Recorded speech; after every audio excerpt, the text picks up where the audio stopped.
Las cosas que perdimos en el fuego. Un cuento de Mariana Enríquez. La primera fue la chica del subte. Había quien lo discutía, o al menos discutía su alcance, su poder, su capacidad para desatar las hogueras por sí sola. Eso era cierto. La chica del subte solo predicaba en las 6 líneas del tren subterráneo de la ciudad y nadie la acompañaba. Pero resultaba inolvidable. Tenía la cara y los brazos completamente desfigurados por una quemadura extensa, completa y profunda. Ella explicaba cuánto tiempo le había costado recuperarse, los meses de infecciones, hospital y dolor, con su boca sin labios y una nariz pésimamente reconstruida. Le quedaba un solo ojo, el otro era un hueco de piel, y la cara toda, la cabeza, el cuello, una máscara marrón recorrida por telarañas. En la nuca conservaba un mechón de pelo largo, lo que acrecentaba el efecto máscara. Era la única parte de la cabeza que el fuego no había alcanzado. Tampoco había alcanzado las manos, que eran morenas y siempre estaban un poco sucias de manipular el dinero que mendigaba. Su método era audaz. Subía al vagón y saludaba a los pasajeros con un beso si no eran muchos, si la mayoría viajaba sentada. Algunos apartaban la cara con disgusto, hasta con un grito ahogado. Algunos aceptaban el beso sintiéndose bien consigo mismos. Algunos apenas dejaban que el asco les erizara la piel de los brazos. Y si ella lo notaba, en verano, cuando podía verles la piel al aire, acariciaba con los dedos mugrientos los pelitos asustados y sonreía con su boca que era un tajo. Incluso había quienes se bajaban del vagón cuando la veían subir. Los que ya conocían el método y no querían el beso de esa cara horrible. La chica del subte, además, se vestía con jeans ajustados, blusas transparentes, incluso sandalias con tacos cuando hacía calor. Llevaba pulseras y cadenitas colgando del cuello. Que su cuerpo fuera sensual resultaba inexplicablemente ofensivo. Cuando pedía dinero lo dejaba muy en claro. No estaba juntando para cirugías plásticas, no tenía sentido. Nunca volvería a su cara normal, lo sabía. Pedía para sus gastos, para el alquiler, la comida.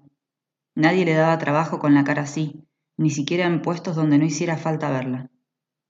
Y siempre, cuando terminaba de contar sus días de hospital, nombraba al hombre que la había quemado, Juan Martín Pozzi, su marido. Llevaba 3 años casada con él. No tenían hijos. Él creía que ella lo engañaba y tenía razón, estaba por abandonarlo. Para evitar eso, él la arruinó, que no fuera de nadie más entonces. Mientras dormía, le echó alcohol en la cara y le acercó el encendedor. Cuando ella no podía hablar, cuando estaba en el hospital y todos esperaban que muriera, Pozzi dijo que se había quemado sola. Se había derramado el alcohol en medio de una pelea y había querido fumar un cigarrillo todavía mojada. Y le creyeron, sonreía la chica del subte con su boca sin labios, su boca de reptil. Hasta mi papá le creyó. Ni bien pudo hablar, en el hospital, contó la verdad. Ahora él estaba preso.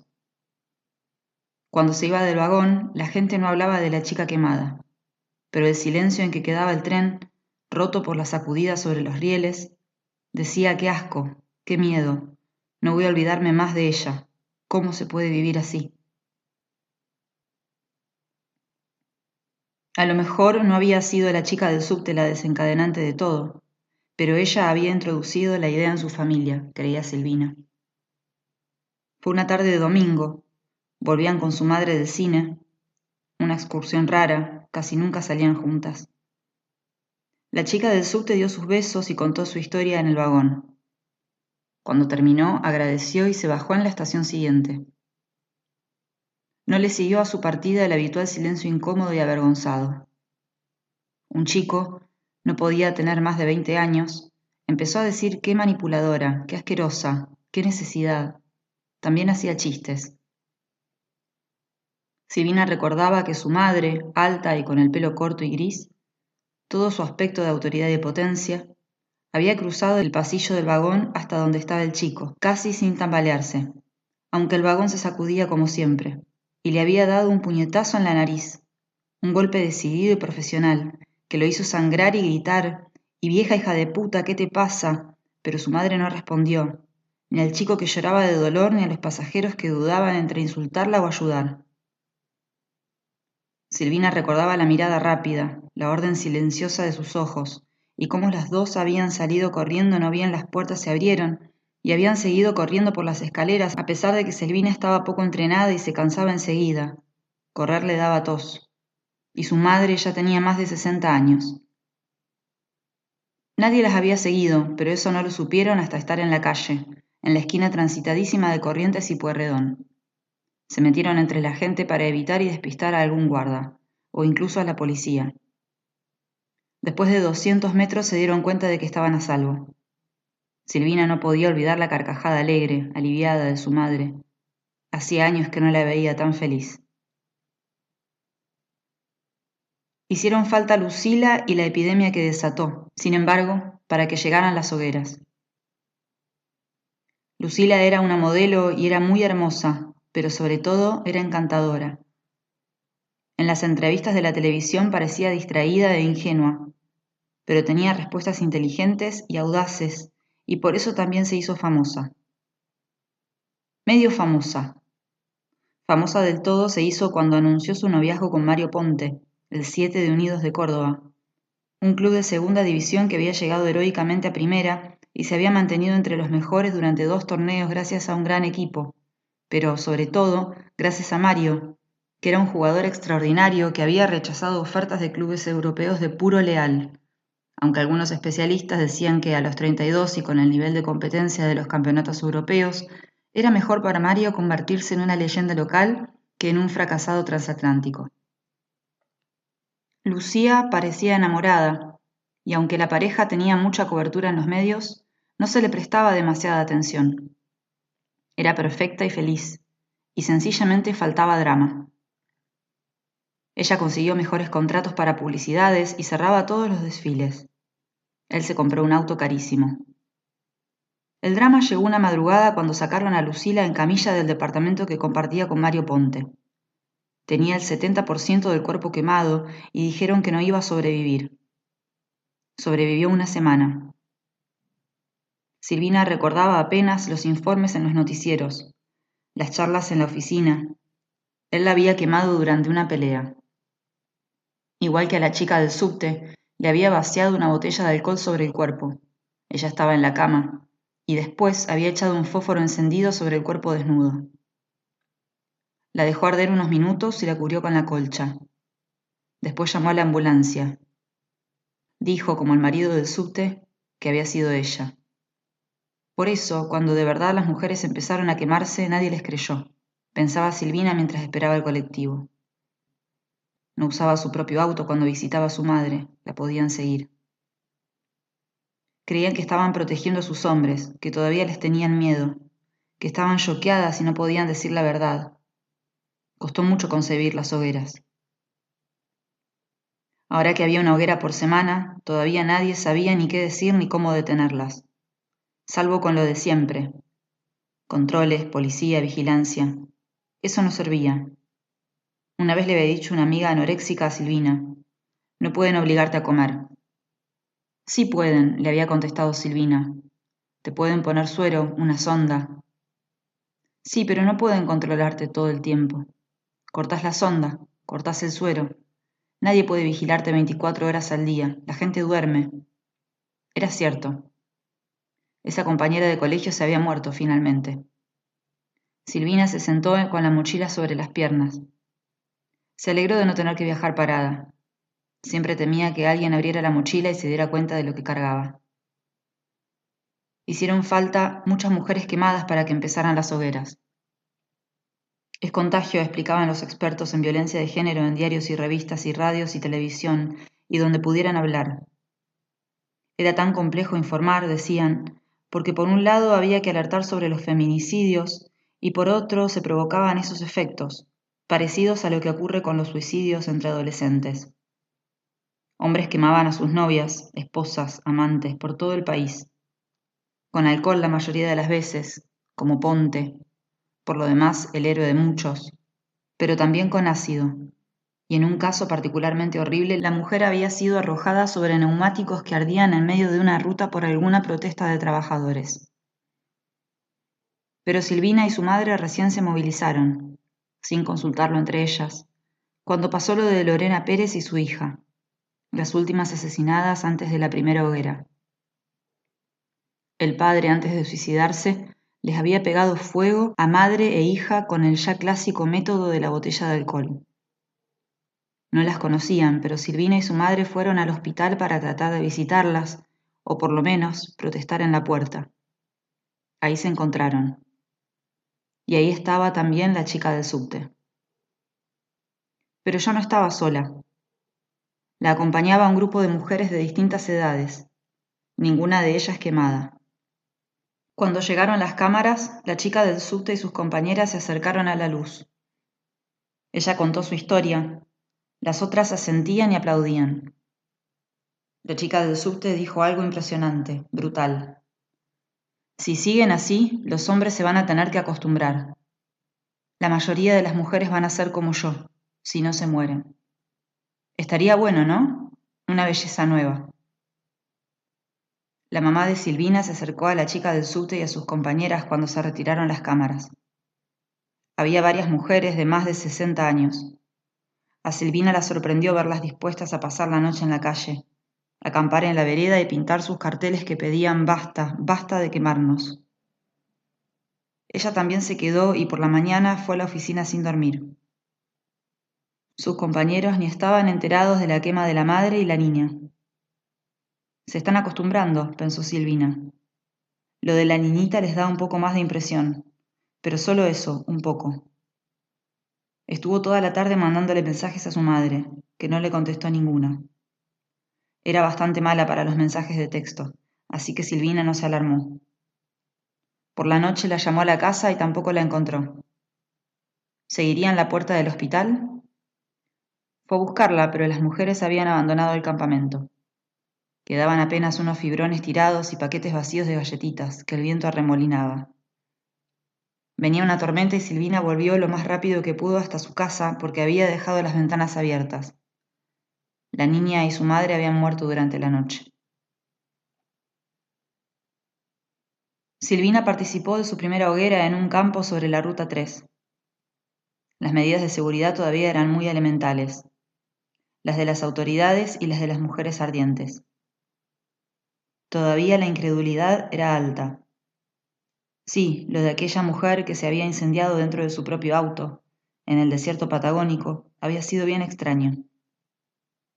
Las primeras investigaciones indicaron que había rociado con nafta el vehículo, se había sentado dentro, frente al volante, y que ella misma había dado el chasquido al encendedor. Nadie más, no había rastros de otro auto, eso era imposible de ocultar en el desierto, y nadie hubiera podido irse a pie. Un suicidio, decían, un suicidio muy extraño. La pobre mujer estaba sugestionada por todas esas quemas de mujeres. No entendemos por qué ocurren en Argentina. Estas cosas son de países árabes, de la India. Serán hijos de puta. Silvinita, sentate, le dijo María Elena, la amiga de su madre, que dirigía el hospital clandestino de quemadas ahí, lejos de la ciudad, en el casco de la vieja estancia de su familia, rodeada de vacas y soja. Yo no sé por qué esta muchacha, en vez de contactar con nosotros, hizo lo que hizo. Pero bueno, a lo mejor se quería morir. Era su derecho.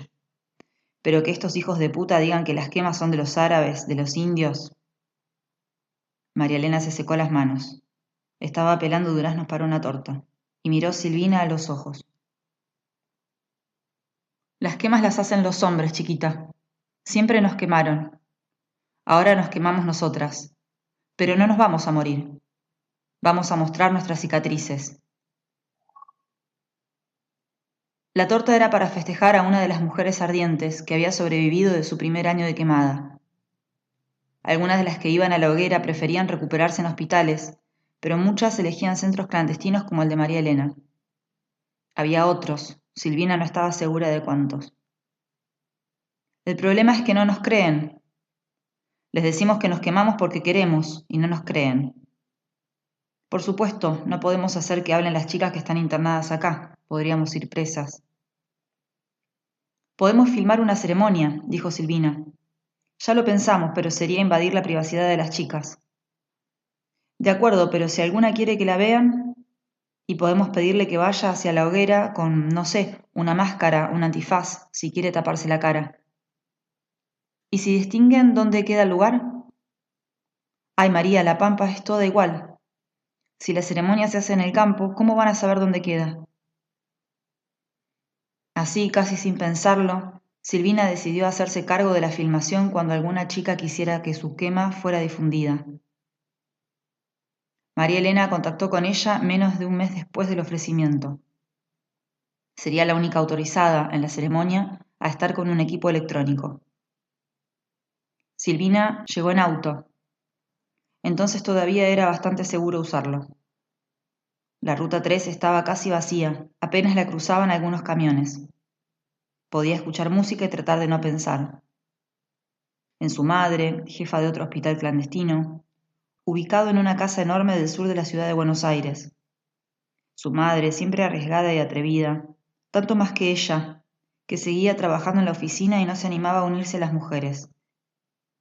En su padre, muerto cuando ella era chica, un hombre bueno y algo torpe. Ni se te ocurra pensar que hago esto por culpa de tu padre, le había dicho su madre una vez, en el patio de la casa hospital, durante un descanso, mientras inspeccionaba los antibióticos que Silvina le había traído. Tu padre era un hombre delicioso, jamás me hizo sufrir. En su exnovio, a quien había abandonado al mismo tiempo que supo definitiva la radicalización de su madre, porque él las pondría en peligro, lo sabía, era inevitable. En si debía traicionarlas ella misma, desbaratar la locura desde adentro. ¿Desde cuándo era un derecho quemarse viva? ¿Por qué tenía que respetarlas? La ceremonia fue al atardecer. Silvina usó la función de video de una cámara de fotos. Los teléfonos estaban prohibidos y ella no tenía una cámara mejor, y tampoco quería comprar una por si la rastreaban. Filmó todo, las mujeres preparando la pira, con enormes ramas secas de los árboles del campo, el fuego alimentado con diarios y nafta hasta que alcanzó más de 1 metro de altura. Estaban campo adentro. Una arboleda y la casa ocultaban la ceremonia de la ruta. El otro camino, a la derecha, quedaba demasiado lejos. No había vecinos ni peones. Ya no, a esa hora. Cuando cayó el sol, la mujer elegida caminó hacia el fuego. Lentamente. Silvina pensó que la chica iba a arrepentirse, porque lloraba. Había elegido una canción para su ceremonia, que las demás, unas 10, pocas, cantaban. Ahí va tu cuerpo al fuego, ahí va. Lo consume pronto, lo acaba sin tocarlo. Pero no se arrepintió. La mujer entró en el fuego como en una pileta de natación. Se zambulló, dispuesta a sumergirse. No había duda de que lo hacía por su propia voluntad, una voluntad supersticiosa o incitada, pero propia. Ardió apenas 20 segundos. Cumplido ese plazo, 2 mujeres protegidas por amianto la sacaron de entre las llamas y la llevaron corriendo al hospital clandestino. Silvina detuvo la filmación antes de que pudiera verse el edificio. Esa noche subió el video a internet. Al día siguiente millones de personas lo habían visto. Silvina tomó el colectivo. Su madre ya no era la jefa del hospital clandestino del sur. Había tenido que mudarse cuando los padres enfurecidos de una mujer, que gritaban «¡Tiene hijos! ¡Tiene hijos!», descubrieron qué se escondía detrás de esa casa de piedra, centenaria, que alguna vez había sido una residencia para ancianos. Su madre había logrado escapar del allanamiento. La vecina de la casa era una colaboradora de las mujeres ardientes, activa y al mismo tiempo distante, como Silvina. Y la habían reubicado como enfermera en un hospital clandestino de Belgrano. Después de un año entero de allanamientos, creían que la ciudad era más segura que los parajes alejados.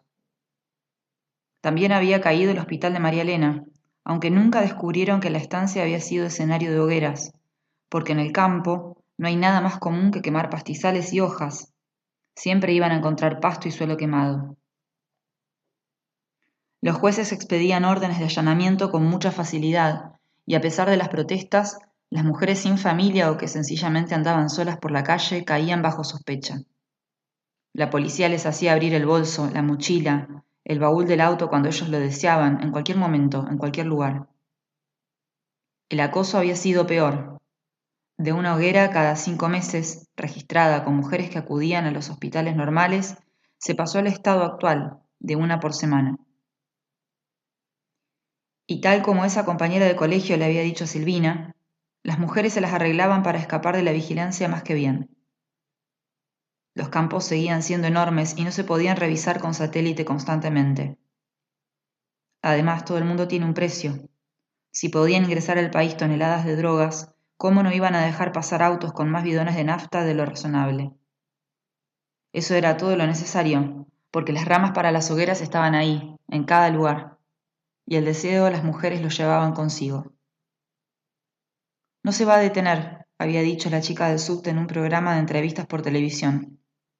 Vean el lado bueno, decía, y se reía con su boca de reptil. Por lo menos ya no hay trata de mujeres, porque nadie quiere a un monstruo quemado y tampoco quieren a estas locas argentinas que un día van y se prenden fuego. Y capaz que le pegan fuego al cliente también. Una noche, mientras esperaba el llamado de su madre, que le había encargado antibióticos, Silvina los conseguía haciendo ronda por los hospitales de la ciudad, donde trabajaban colaboradoras, las mujeres ardientes, tuvo ganas de hablar con su exnovio. Tenía la boca llena de whisky y la nariz de humo de cigarrillo, y del olor a la gasa furacinada, la que se usa para las quemaduras, que no se iba nunca, como no se iba el de la carne humana quemada, muy difícil de describir. Sobre todo porque, más que nada, olía a nafta, aunque detrás había algo más, inolvidable y extrañamente cálido. Pero Silvina se contuvo. Lo había visto en la calle con otra chica. Eso ahora no significaba nada. Muchas mujeres trataban de no estar solas en público para no ser molestadas por la policía. Todo era distinto desde las hogueras. Hacía apenas semanas, las primeras mujeres sobrevivientes habían empezado a mostrarse, a tomar colectivos, a comprar en el supermercado, a tomar taxis y subterráneos, a abrir cuentas de banco y disfrutar de un café en las veredas de los bares, con las horribles caras iluminadas por el sol de la tarde, con los dedos, a veces sin algunas falanges, sosteniendo la taza. ¿Les darían trabajo? ¿Cuándo llegaría el mundo ideal de hombres y monstruos?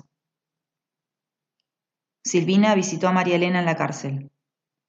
Al principio ella y su madre habían temido que las otras reclusas la atacaran, pero no. La trataban inusitadamente bien. Es que yo hablo con las chicas. Les cuento que a nosotras las mujeres siempre nos quemaron, que nos quemaron durante 4 siglos. No lo pueden creer. No sabían nada de los juicios a las brujas. ¿Se dan cuenta? La educación en este país se fue a la mierda. Pero tienen interés, pobrecitas, quieren saber. ¿Qué quieren saber?, preguntó Silvina. Y quieren saber cuándo van a parar las hogueras. ¿Y cuándo van a parar? Ay, qué sé yo, hija, por mí que no paren nunca. La sala de visitas de la cárcel era un galpón con varias mesas y 3 sillas alrededor de cada una para la presa, 2 para las visitas. María Elena hablaba en voz baja, no confiaba en las guardias. Algunas chicas dicen que van a parar cuando lleguen al número de la casa de brujas de la Inquisición. Eso es mucho, dijo Silvina. Depende, intervino su madre. Hay historiadores que hablan de cientos de miles, otros de 40.000. 40.000 es un montón, murmuró Silvina. En 4 siglos no es tanto, siguió su madre. Había poca gente en Europa hace 6 siglos, mamá. Silvina sentía que la furia le llenaba los ojos de lágrimas. María Elena abrió la boca y dijo algo más, pero Silvina no la escuchó, y su madre siguió y las 2 mujeres conversaron en la luz enferma de la sala de visitas de la cárcel. Y Silvina solamente escuchó que ellas estaban demasiado viejas, que no sobrevivirían a una quema. La infección se la llevaba en un segundo. Pero Silvinita, ¿cuándo se decidirá Silvinita? Sería una quemada hermosa, una verdadera flor de fuego.